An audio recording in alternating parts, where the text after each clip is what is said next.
హరి ఓం.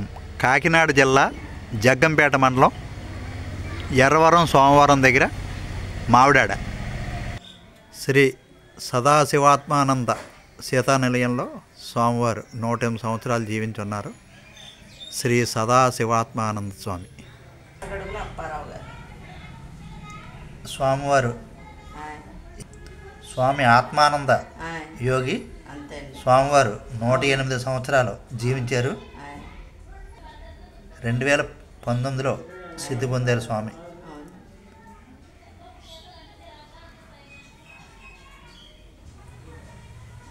స్వామి ఆ స్వామీజీ అండి. ఆయన కేరళ రాష్ట్రంలో వటగర అంటారు. వటగర గ్రామంలో అండి స్వామి శివానంద పరమహంస గారు శిష్యులే మన ఈ స్వామి ఆత్మానంద యోగి. ఆత్మానంద యోగి.